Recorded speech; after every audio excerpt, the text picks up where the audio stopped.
And we are live. It's Dr. J here in the house with Evan Brand. Evan, how are we doing today, man?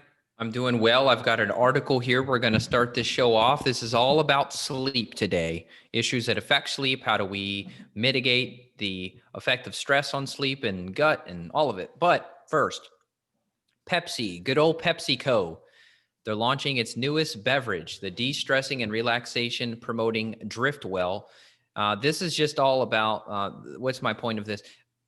That becoming healthier is becoming mainstream. So anyway, they've created a sugar-free, non-carbonated water flavored with a hint of blackberry and lavender with 200 milligrams of L-theanine, which you and I have talked about for years and years and years and years and years. Theanine being an amino acid that helps to increase GABA, comes from green tea, but you can also take it in supplement form. Here's the thing I don't like about this thing though.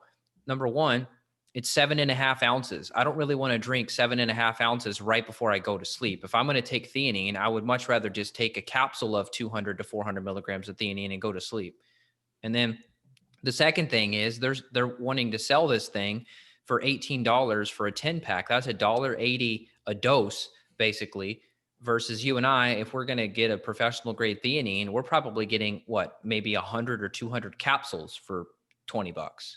Yeah, it's definitely a little bit more on the expensive side, kind of per dose, but you're definitely paying for convenience. So, like, I'm all about if a company can create a product like this without the artificial sweeteners, dyes, and colors, and it's using a clean water, reverse osmosis kind of water source, and it has some of these nutrients in there, and it makes it convenience because it really comes down to can people do it, right? If you don't do it, if you don't apply it, you don't get the benefit. So, hey, that's a really good first step in the right direction. I mean, I'll still take the supplements, from a raw material standpoint, like you mentioned, but if we can get some non-healthy minded people to jump on board that train, that's great.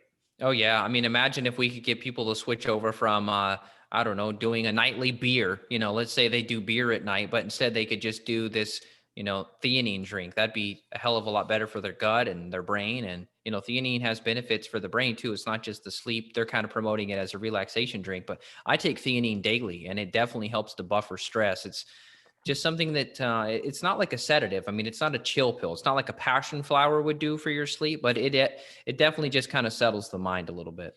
Yeah, I agree. I mean, my nightly routine is typically some magnesium and some vitamin C. And then if I'm going to do any alcohol or any like cheating kind of things food wise, I'm going to be doing some glutathione or N-acetylcysteine and maybe some charcoal as well. And then if you have any issues peeing before bed, just try to drink that an hour or two before bed. And that kind of sets in. And then, one of the nice things people are doing today, a lot of the glasses have a blue light filter. So I upgraded my glasses that I typically use when I watch TV to a blue light filter. So nice blue light, really nice. And then, of course, one easy investment we all can make is just get dimmer switches on all your main lights that you're going to have on at nighttime. And just kind of get those dimmers down 80% or so. That's going to help a ton. If you wear a reading glass or a glass for reading or TV, get a blue light filter in there, or just get like one of those nice blue light glasses that you can put over on anyway without a prescription on there. And that's very helpful to kind of get your body in that parasympathetic state that we talk about so much. Yep. I use Iris. You can check it out. Get Iris. If you just search that, you'll find it. Iris Tech is a company who they're a competitor to Flux. It's better because it does have supposedly has some anti-flicker built in. So it can help reduce the flicker rate of your screen. So smartphones, Windows computers, Macs, you can use Iris. I leave it running 24/7. I have it on right now. So when I'm looking at Justin on the screen here, he's a nice tan golden color to me, which looks good. And it definitely reduces eye strain. My eyes at the end of the day, we're looking at labs all day. So, what we do is hard on the eyes, and my eyes would just be exhausted. But once I run it at a more warm color, I definitely have less fatigue at the end of the day mentally. Yeah, I'll put the link to some of the things that I do. I use the ViewSonic monitors that have a low flicker and low blue light naturally in there. And you could still run an iris in the background as well. But I highly recommend. I noticed my prescription the last year or two has actually gotten better. It's actually improved. My stigmatism, which is the shape of the eyes, also shifted as well.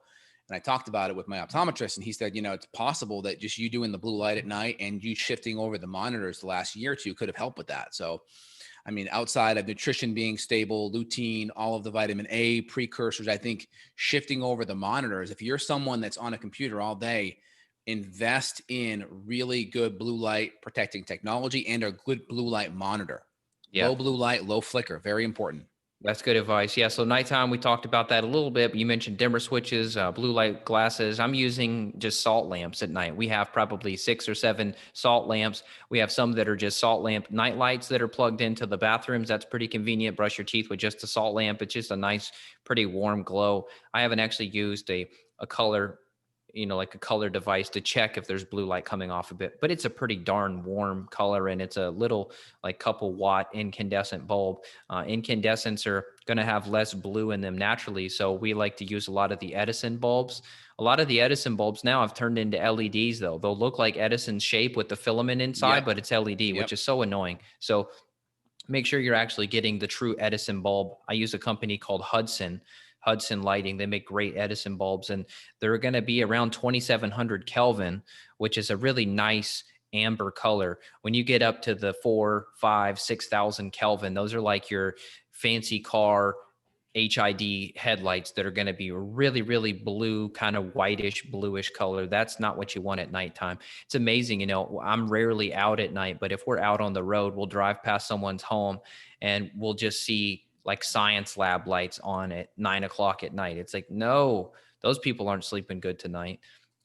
Some people will argue with me, like even my grandparents. I try to get them off of the TV in the evening or to wear blue blockers, and they'll say, "Oh, I sleep fine." And it's like, yeah, but what's the quality of sleep? You're saying you're waking up 3 to 4 times a night to go pee. You're not well rested in the morning when you wake up. So yeah, you may say, quote, you sleep fine, but what's the quality? What's your energy level like? Are you crashing out by 11 a.m.? Because that would tell me your sleep is not so good after all.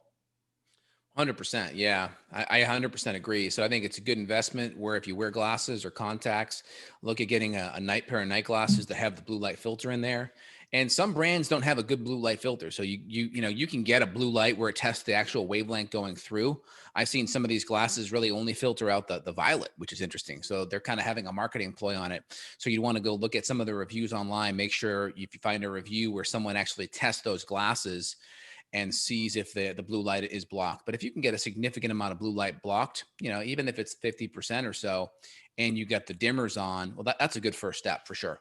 Yeah, and people listening may say, any kind of skeptics listening, which most of those weed themselves out. So most people that listen to us love listening to us.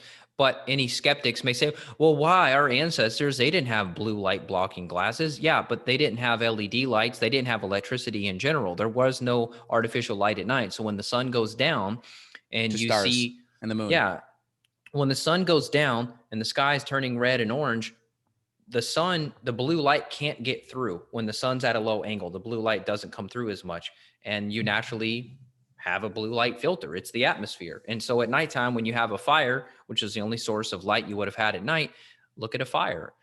I mean, you may have a tiny bit of blue if you've got a really, really hot fire, but it's nothing. It's not going to impair melatonin production at all. And that's the issue here is the artificial light at night is elevating cortisol, which is downregulating melatonin. And of course, melatonin is not just your sleep hormone. It's very important as an antioxidant too. Melatonin is something that's been shown in several studies to have some cancer protective benefits.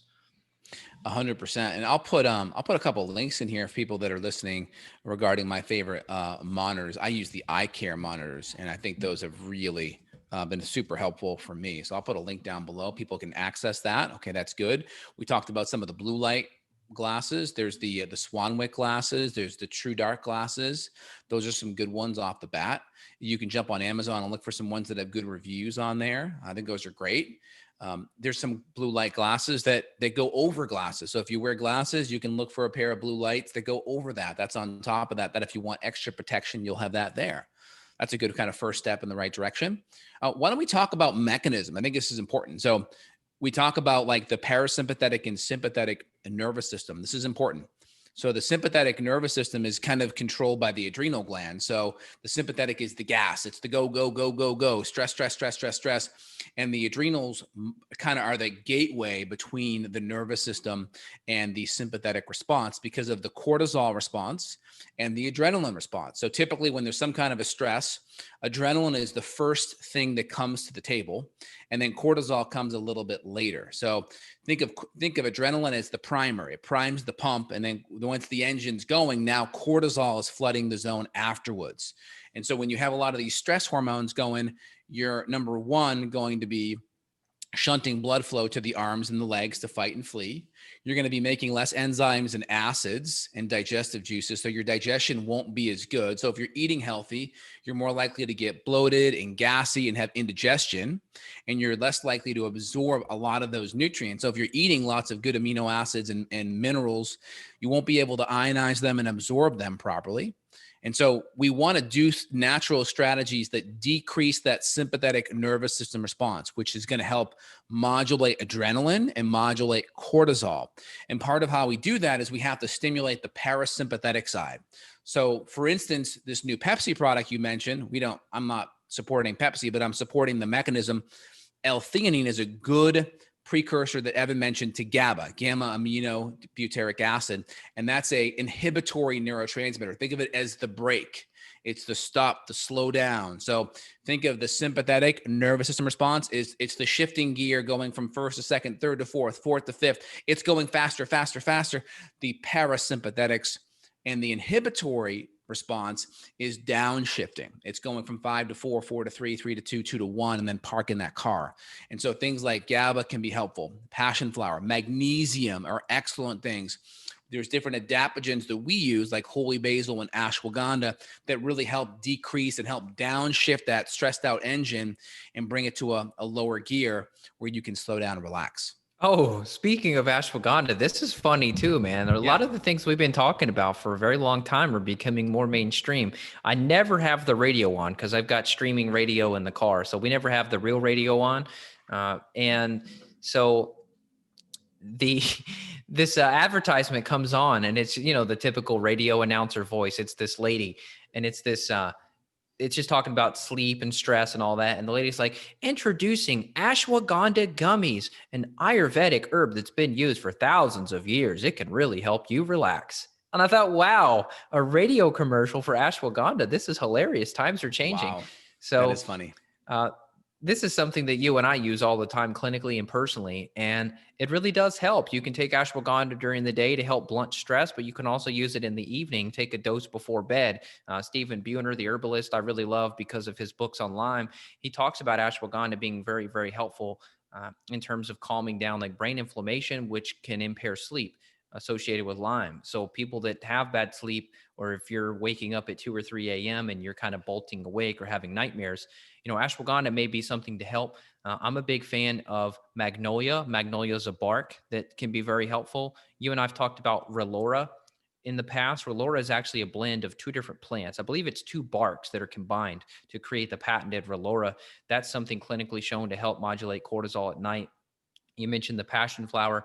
I like to mix passion flower with motherwort, especially if it's a monkey brain situation. Motherwort can really help calm the racing thoughts, the racing mind. Motherwort's something that Rosemary Gladstar and many other famous herbalists, they recommend keeping it in your first aid kit or in the car. So if you get in a car wreck or if you have a traumatic experience, you could take a dose of motherwort and it'll really settle you down. With all the shutdowns and a lot of our clients that are running small businesses and other things, that I've had a massive amount of reports of stress issues happening over the last 6 months. And so I really think the time that you and I are putting this out is important. It's always important, but it's more important now because once your sleep quality goes out the window, what happens then? Well, you have a shorter fuse. You are going to be more irritable. You could be more anxious. You could be more depressed. You may have cognitive issues. So you may not be making good decisions as a parent or as a boss or as a CEO. So, this affects every aspect of your life. You really cannot ignore this and just go pound the coffee first thing in the morning. You can do the coffee, but you've got to be making sure you're doing all the nighttime strategies as well. 100%. I love it. Really, really good points off the bat. Also, a couple other strategies I want to highlight is exercising too close to bed. So exercise, it's a stress. It does activate the sympathetic nervous system because that's how you get blood flow to the arms and legs and to the extremities. And then, of course, cortisol is going to mobilize glucose in the muscles and such. And so that is part of the stress response. So you got to make sure the more your parasympathetics are stressed, right, your rest, digest part of the nervous system, the less strenuous, the less sympathetic stimulating exercise you should be doing.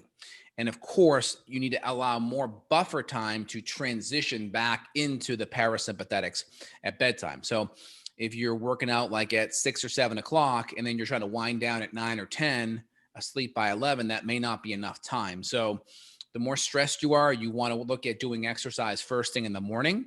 And you always want to answer my 3 questions appropriately. All right. You want to answer positively to these 3 things. Number 1 is, do I feel better after the workout than when I started? Number 2 is, can I emotionally repeat the workout? Do you feel so depleted afterwards where you couldn't emotionally do it? Like, you may like have that high where you're like, oh, I feel good, and then like you catch your breath like 10 minutes and you're like, oh, I thank God that's done. You want to feel that sense of like, no, I could do that again. Like, I could do it again. You want to feel that kind of a sense of accomplishment. And then number 3 is, you want to feel not excessively sore or beaten up afterwards. So that next morning you wake up, barring the fact that you slept good and all that's okay, you didn't drink alcohol, you want to feel not excessively sore, with the exception if you throw in maybe a new exercise you haven't done in a while, maybe some lunges or a deadlift. Outside of something that's a full body movement, you shouldn't feel overly beaten up. Yep, good points, good points. And it's possible you could use some of those herbs to try to calm down that response, right? If your work schedule just doesn't allow it and you have to do a 6, 7 p.m. workout, like you said, maybe it's not too intense, so you still could settle down, but maybe you do take a dose of some type of an adrenal cocktail after the workout. I think that could be really smart. And then let's go into a couple other But just mechanisms. to highlight one thing before we move on Yeah. topic. So if that's the case, if that's the only window, there's 3 major levers with exercise: frequency, intensity, duration. So frequency is how often you work out. Is it every day? Are you taking a day off in between, Monday, Wednesday, Friday, Saturday kind of thing? And then of course, that's frequency. Intensity is how hard are you working out, as well as the rest in between. So like a compound lift, like a deadlift or a front squat, right, is going to be a lot harder than like a bicep curl or a military press, right? The more you activate, the more joints you activate, the harder it is. So you could shift away from multi-joint stuff, or you do multi-joint stuff with less weight, okay, and provide more rest time between sets. And then duration, of course, is going to be how long the workout is, right? Instead of a 45-minute workout, you go to a 30 or a 20. So you just keep on frequency, adjust the frequency, how many days, intensity, kind of workout lifts you're doing, the weight, as well as the rest time. And then the duration is the overall length of the workout, cutting that down. So you can move the lever on those. And I always recommend, the easiest first thing is allowing a day off in between to recover, and then keeping the workout shorter, right? Charles Poliquin did research on this, finding that the cortisol response starts to significantly elevate once you go longer than 45 minutes. So keeping the workout under 45 minutes. And if you're really stressed, probably 20 to 30, and just rely on more circuit type of workouts to get the exercise done. So do 3 movements in a row, upper, lower, upper, or front, back, front, however you want to pair it. That way you can get a lot more volume and exercise accomplished in a shorter amount of time. Yep, that's good advice. I wanted to talk about the gut, and we could probably mention blood sugar too. I know that when I had gut infections, my sleep was terrible. Now, the mechanism of it, I mean, that's debatable. You and I could try to tease this apart together. I think ultimately the answer is getting rid of gut infections is going to improve sleep in many ways. But I think one of the mechanisms is probably some of the gut bugs possibly affecting blood sugar, because the gut bugs are eating and they're feeding on your nutrition. So I definitely had more hypoglycemia issues, and hypoglycemia, if that blood sugar is crashing, blood sugar gets too low. You and I have talked about this. The adrenals have to pinch hit basically and try to help out to get that glucose regulated. So if blood sugar is crashing, maybe you're not eating enough with meals. Maybe you didn't have enough fat or protein with dinner, or maybe you ate too early. If you ate at 5 and you're going to bed at 10, that's already 5 hours, and the blood sugar may be dropping to a level that's too low. And then if you compound that with having gut infections, then you really could get into trouble. 100%. And like you mentioned earlier, the stress and the inflammation from a gut infection, we see it when we do adrenal cortisol rhythm testing, is we'll start to see a premature elevation in cortisol in the morning. Now, what does that mean for you? Well, we have this natural cortisol rhythm. People watching on video, I'm going to do some demonstrations, but cortisol comes up in the morning, and then it comes up in the morning, but it really increases that first hour of waking. It's going to double from when you woke up to 1 hour later. So it starts, here's waking, here's 1 hour later, and then it gently curves. Here's bedtime. And then as you sleep, it's kind of flat and then gently starts to go up like this. So when you have gut infections and inflammation in the gut, and most infections are on an opposite sleep and wake cycle than we are. So the more active they are means more inflammation. More inflammation means what? More of a cortisol response. So that cortisol prematurely starts to rise in the middle of the night. And then that can start to take you out of deeper sleep and cause you to wake up earlier. So by addressing gut infections, you're naturally supporting that healthy circadian rhythm. And of course, if we can support natural anti-inflammatory support, that also takes stress off the adrenals, because the adrenals are one of your number one anti-inflammatory mechanisms, right? Cortisol, aka cortisone, and then pharmaceutical prednisone are all anti-inflammatory mediums that conventional medicine uses for topical skin or asthma inhaled or injections in the joints, right? For inflammation. So we have our natural anti-inflammatories that we want to work on supporting and utilizing.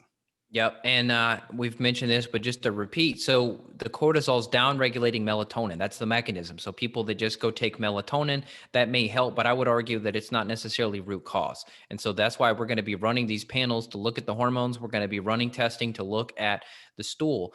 We're going to be running panels to look at the urine and try to confirm what's going on. Just to be clear for people listening or that are not aware, we're clinicians. We deal with this stuff every day, all day clinically. And so we have thousands and thousands of case studies that we can report back from and tell you what's worked and what hasn't worked. If you go to your conventional doctor and you talk about sleep issues, just to quickly compare and contrast, it's going to be something like possibly a lorazepam if it's an anxiety-based sleep issue. Like a benzo, like a benzodiazepine that works on GABA. Yeah. Exactly. So you're going to get a benzo, which are highly, highly addictive and habit forming, or possibly you're going to get something like an Ambien, which in terms of pharmaceuticals, I will tell you some of the hardest drugs for people to get off of are the benzos and the Ambien, which I don't even know what category Ambien is in, but man, people really, really struggle to get off of that one.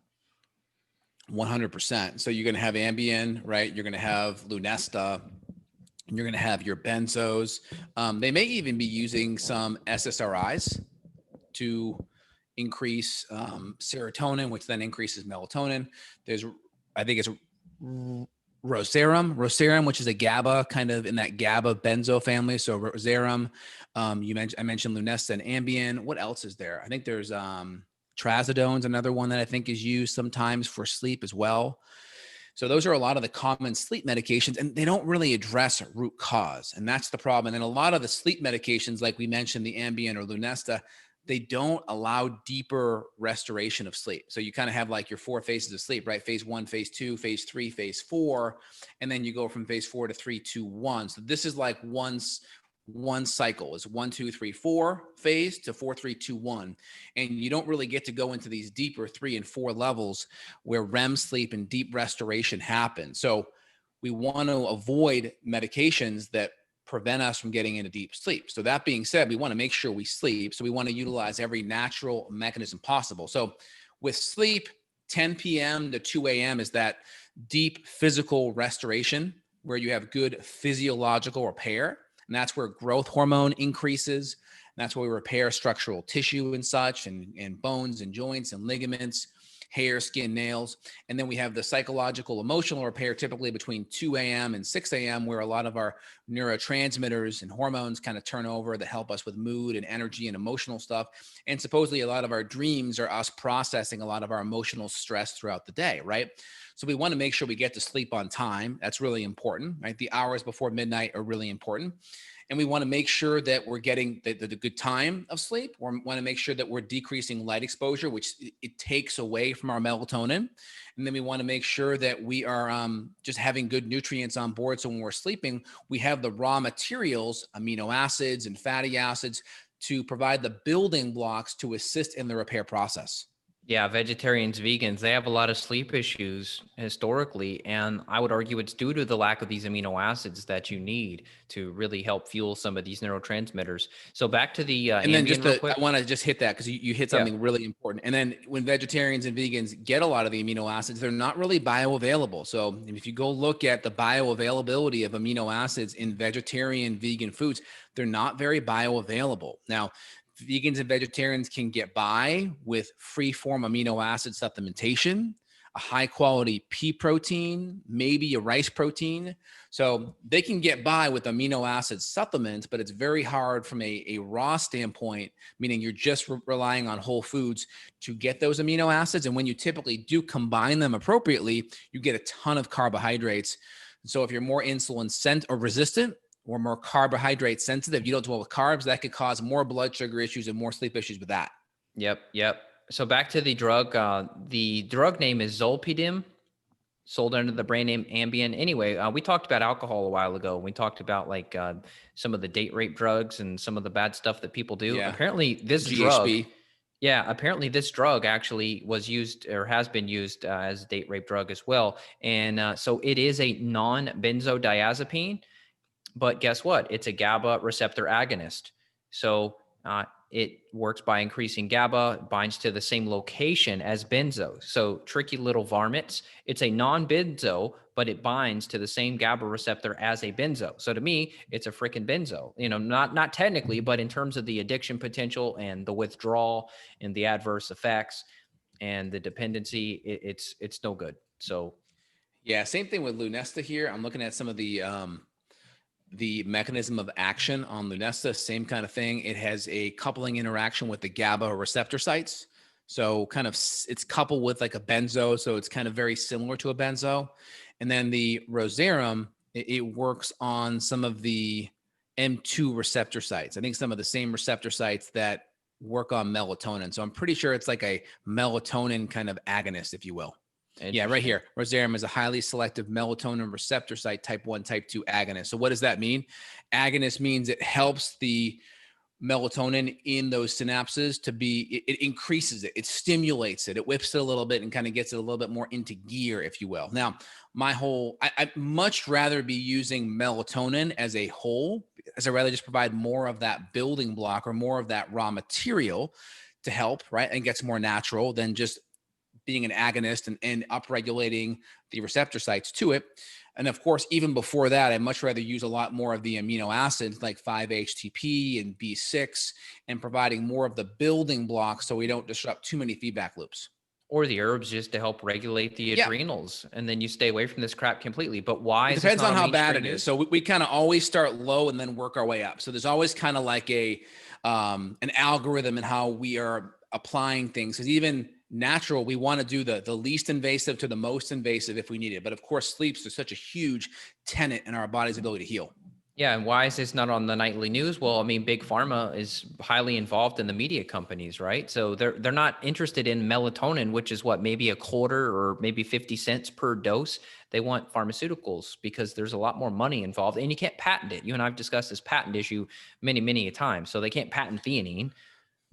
When you just look at the mechanisms, right? Like, look what they're doing, like with Rosarum. It's an agonist on the receptor side. So what they do is they kind of skate the surf, they kind of tiptoe around it and try to figure out, okay, this mechanism is important. How can we monkey around with the receptor site and adjust that and make it better or stimulate the receptor site to be more sensitive? So they're kind of looking at what the actual mechanism is, and then they try to just skirt the periphery on it to make it work better. Right. Which a lot of times have side effects because that's what typical drugs do. They have side effects. That's right. So I mentioned I got into the nutrition piece a little bit, talked about kind of the fat and protein. Then just one thing, sorry. And they have to do that. So people thinking, well, I don't understand. Like, what's the point of that? Well, you can't patent a natural compound. So when you have things like melatonin or natural amino acid compounds, you can't patent it. So they know these mechanisms are already helpful. So you hire a whole bunch of chemists to go in there and biochem people to go in there and figure out, okay, this is the mechanism. What can we do to create a synthetic compound? Maybe we just create like an isomer, something that looks very similar that buffers or adjusts the receptor sites, but is synthetic enough where they can patent it. So that's why they can't patent natural things. That's why they look at already known mechanisms and they try to adjust it and alter it just a little bit so they can patent it. And it never works as good as the natural stuff. It never will, because of the fact that you can't improve upon Mother Nature. You just can't. Yep, I know. I love the herbs. I love them. So I hit on the whole like not enough fat and protein piece, and I see that a lot. Like I mentioned, the vegetarian vegans. I mean, typically these people are depressed, they're anxious, and their sleep is crap. Now, the Correct. one happy vegan listening, good for you, but talk to me in 5 years and I'll be curious to see what happens. But back to the blood sugar piece. So there are some things that you may need to do to help with the blood sugar. That could just be something as simple as eating like a little fat bomb before you go to bed. I mean, it could be like a Mhm. little piece of some coconut oil or some coconut butter, or maybe grass-fed butter, or maybe I don't know, a couple almonds or macadamias or pecans or something that can help just kind of throw a little bit of fat on the fire before you go to bed. And that can do a huge, huge thing. Correct. Some also do really good with a little bit of fat and maybe a tiny bit of carbohydrate, whether it's a handful of berries or a little bit of honey. And sometimes that can be helpful because the little bit of glucose can help the amino acids cross the blood-brain barrier. So if you go so low carb at night, sometimes those amino acids can't cross. And so I kind of go both ways. Try with less sugar. And then if you need a little bit of sugar with a little bit of fat and protein, you can always add a little bit of sugar just to help the amino acids cross that blood-brain barrier.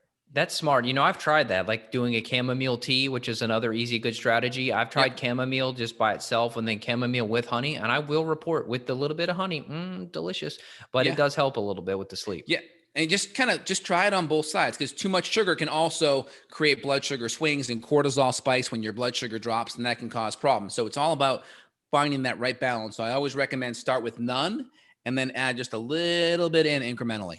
Yeah, and we threw a lot at people. So where do you start with all of this? Well, I think the blue light, the lifestyle stuff, not exercising too close or too intensely before bed. I think all those things are great. Getting your bowels regulated, making sure that you're testing yourself for gut infections and getting those things addressed. And then reaching out to a practitioner like Dr. Justin or myself, because we deal with this stuff personally. We deal with this stuff clinically. We've done it countless times, and it's incredibly rewarding what we do because we're showing you on paper, where is this issue coming from? Some people blame it on their genetics, like, oh, my mother, she never slept good, or my dad, oh, he had terrible insomnia, he's on antidepressants, da da da. Okay, genetics are not your destiny, so I don't care how your parents sleep or not sleep. That is not your destiny. There are root causes that we can identify, and we can address these. We can get them on paper, and we can retest and show you, look, your B6 is back up. Great, because you needed that, because you were also low in serotonin, which you needed more of, because both of those ingredients, boom, make melatonin. You didn't have that recipe. And now on paper, you're reporting improved sleep. Hooray. But look at the labs. We can confirm you fixed the mechanism of these neurotransmitter issues and these nutrient deficiencies. And that is just why we do what we do. Exactly. Other thing I would say is going to be female hormones. Female hormones play a big role, especially progesterone, because progesterone is a natural GABA chloride channel opener. Opens those GABA chloride, helps flood GABA into the zone, which helps you relax. So female hormone issues, especially for menopausal women, can be a big one. So we got to look at estrogen, estriol, and progesterone. That's really important. There are also there are modulating supplements that can be helpful that may not plug into the root cause. So when I'm with the patient, I'm working them up. I'm trying to figure out what's the underlying mechanism, or is it multiple systems? Meaning, is there poor digestion, indigestion, poor gut issues, and then autoimmune stuff with adrenals and thyroid, and maybe some detoxification issues. So we try to focus on each of those systems, work on the diet, like nutrient dense, anti-inflammatory, low toxin, get digestion good, stabilize blood sugar, flood nutrients into the zone. And then we're going to run organic acids, and we're going to see neurotransmitters. We're going to see B6, amino acid status. We're going to look at serotonin, dopamine, adrenaline. That can help on the amino acid side. We mentioned things like melatonin. That's always a later stage. Always want to do the amino acids first. But then there are things like California poppy, or like you mentioned, lemon balm or valerian or CBD. There's other like natural compounds that are out there that can be helpful, that may help either kind of attenuate that sympathetic response. It may help just kind of upregulate GABA a little bit. It may just have a very kind of sedative, kind of relaxing effect, usually working as a natural kind of benzo, right? And flooding with GABA. So if you plug one of these natural things in, don't just think that that's it. Always try to trace it back to the mechanism that drove the issue to begin with. You really always want to think root cause and then expand out. And if you find a supplement that helps, try to always trace it back to what the original mechanism was. Does that make sense? Yeah, it does, man. You just like opened up a whole new can of worms here. So I'm going to take a few minutes to unpack it. You Yeah. mentioned thyroid, you mentioned autoimmunity. So Hashimoto's, it's really common to have sleep issues because if that immune Yep. system is attacking the thyroid, all of a sudden you've got some of this hormone leaking out into the bloodstream. So some of the things that you and I will do, yes, we can use the herbs, but one could argue that even the herbs are not root cause because if the Bingo. antibodies are attacking the thyroid, yeah, it's great to go and use motherwort to calm the heart down, but the tachycardia that's causing the insomnia is coming from the thyroid, and this person is eating gluten. They're doing sandwiches for lunch. So we got to work backwards on getting those thyroid antibodies down. So that's Yes. And yeah, go ahead. no, so that's my comment there. But then you opened up a whole nother can of worms. Make sure I circle back to mold and Yep. Lyme and co-infections real quick. But go ahead. So just to highlight one thing, when we're working with patients, we're always thinking that way. We're always thinking, okay, we're going to try this. We're going to connect it back to the mechanism of action. But I know a lot of people are going to be listening. They're going to be like, oh, I'm going to try this supplement or that. And they're writing their list down of what things they're going to try. That's cool. But just, if you don't have that clinician's mindset, you may ignore the root cause. So if you have an issue where you're trying a couple of things and you're not quite getting the results, or it's a steady issue that's continuing to happen over the years, make sure you reach out to a good functional medicine doctor like myself or Evan, that we can kind of work you through that. But at least try a couple of things on your own, but don't ignore that root issue, and get a good functional medicine person to help you if that issue is more chronic. Yeah, I mean, because it's not a deficiency of passion flower, right? Right. So Exactly. just like we joke on drugs, it's not a deficiency of those either. Now, let's just briefly open up a whole nother can of worms here. Lyme, mold, co-infections, mast cell issues. These things very, very, very much affected my sleep. And so Lyme really affects sleep. So make sure if you have a history of tick bites or if your partner has it, because it can be sexually transmitted, that you address it. You either test for it or you just try to go after it using herbs and see if you have a positive or negative reaction. I can tell you with confidence, just using Japanese knotweed for me improves my sleep quality. What's the mechanism? Well, Japanese knotweed is anti-inflammatory because of the resveratrol, but it Yep. does help to kill the spirochete, Borrelia burgdorferi, which causes Lyme. So that's that. And then mold. Correct. Mold really, really affects the nervous system, and it will downregulate melatonin. Dr. Shoemaker, he's kind of like the main medical doc that's talked about mold for many years. He discusses all the hormones that get affected. Your testosterone can go low. You can have issues with MSH. So then you start to burn easily and you can't get a good tan. And you can get your antidiuretic hormone is messed up. So now you're up in the middle of the night to go pee 3, 4, 5 times a night. And people report, well, I sleep fine, but if I didn't have to pee, I'd sleep better. It's like, well, what's the mechanism of the peeing? Is it a prostate? Is it a mold thing? Is it a toxin thing? Heavy Adrenal issue. metals. Yeah, adrenals, You heavy don't make enough metals. aldosterone. You can't hold on to your fluid, so you're dumping your minerals all the time. So if you're supporting adrenals, then aldosterone can come back up, right? It's very possible. So supporting the minerals will help because you're just not going to have the loss of the minerals. So the minerals are really important for your cells to work well, sodium, potassium, and for your electrolytes and for your heart. So those are really important things to kind of keep in mind for sure. Babesia, Bartonella, co-infections, any kind of co-infection, those can affect it. Chronic pain, of course, can affect sleep. So if you've got some type of an issue like mycoplasma that's affecting the joints, or maybe you've got Prevotella or some kind of bacterial infection attacking the joints that causes pain, that causes sleep issues, this is why you need help. You can't just go buy passion flower and assume all your problems are going to go away. Yep. A couple other questions are coming in here live on the chat as we go. Yes, low thyroid hormone can cause sleep issues. I've seen reports of, and some patients who have low thyroid will even add one of their thyroid doses a little bit before bed, and that can help as well. So it just depends if you actually have low T3. You want to take it during the day, but then also sometimes at night it can be helpful. Sometimes just supporting it during the day is enough to spill into night and help with sleep. And yeah, things like pregnenolone right before bed can be a little bit stimulating. So anyone that has sleep issues will try to do their last dose of pregnenolone like around 3 p.m. DHEA less stimulating, but if you're on the fence, always do it really early just to rule that variable out and see if that's a problem or not. Yeah, that's good. Yeah, progesterone. I experimented with a little bit of that before bed. Wow. You can tell it hits the GABA receptors. I mean, whoa. Yeah, progesterone's great. Like a lot of my female patients that need it, we'll do that, an hour or two before bed, and it really opens up the GABA. And if we need, we can throw in some extra L-theanine along with it, or some GABA itself, and that can be very helpful and really promote a lot of relaxation. Yep. So the Excellent. Well, toxin anything else? piece, Just the toxin piece, I think it's something that we didn't get into much till the end here, but it is something that would be in our standard workup where we'd be looking for these kind of hidden, more nuanced root causes. And just to restate, you could go from referral to referral in the conventional medical world, and you're never even going to get close to the conversations or information that we just provided you today.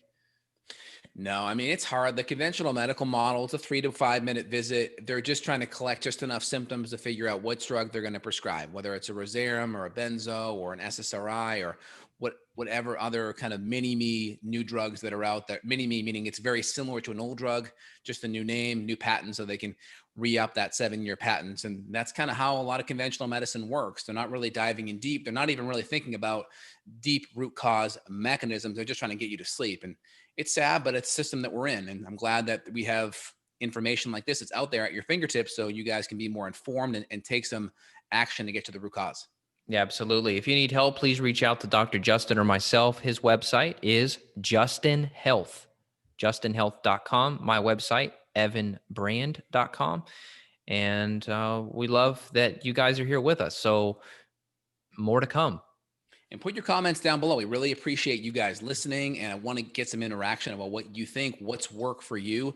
I read the comments, so when I get feedback of like, oh, this worked or that worked, it really helps me because when you see thousands of patients like myself and Evan have, that's really how you get good. Like when you start off in this field, you get a really good base of physiology and biochem and nutrition. You apply it with yourself and your family and then patients around you. And then you grow as you get more patients and you get more data points. So it's very helpful. And then if you enjoyed today's podcast, please leave us a review. We'll put a link down below where you can click and you can leave us a review on iTunes. We really, really appreciate it. Yeah, share this with all your friends and family on sleep drugs. We can't legally tell them to get off of it, but we'll show them a different path. Yeah, and if you're on benzos, really important. That's a very, very, very slow taper. So if your doctor decides to take them off fast, be very careful. Sometimes these things have to be tapered over the course of a year. So just be very careful if you're on drugs and very dependent. You want to do it responsibly and very slowly with the prescriber as you kind of taper down and as you fix the root underlying issues. Yeah, well said. I mean, you'll listen to this podcast. You'll be like, well, screw those drugs. I'm stopping. Bad idea. Don't do that. Same thing with like hypertension medications. I mean, we've done podcasts on naturally regulating, blood pressure. And some people, oh my God, these drugs are terrible. I'm getting off of them. You could get rebound hypertension. Same thing with the sleep drugs. You can have a lot of issues with the GABA receptor. I mean, being so saturated with the drug and then you just going cold turkey. These are not cold turkey drugs. So you just need to make sure. My general recommendation is get the good foundations, diet, lifestyle, sleep, movement, hydration, get that there before you go in and ask that prescriber to start dropping the dose slow. So get the foundation right before you make any changes with any medication. Make sure that prescriber is involved in what's happening. Yeah, I mean, look, we want people to be healthy. We want them to be drug-free if possible. And if that's their goal and their long-term plan, we love it, but there's a time and a place. So just hang in there. I know it sucks. People get so mad. You notice that? They get mad. They're like, I don't want to be on this drug. They say that so often. I don't want to take this, but I have to. That's okay. That's okay. I'm not judging you. That's okay if you need it for now. Let's get you healthy. Yeah, and every now and then I find maybe there's like 1% of people that may have a hard time getting off of it, or we just can't get their sleep right. But I would say 99% of people we're going to be able to address and significantly improve their sleep. So stick at it. You have a really high percent of being in that 99%. So keep it up and good luck for everyone listening. Yep, absolutely. Well, let's wrap this up. JustinHealth.com for consults around the world, EvanBrand.com for consults around the world. We look forward to helping you. So take care. We'll talk to you later. Have a good one, y'all. Bye. Bye-bye.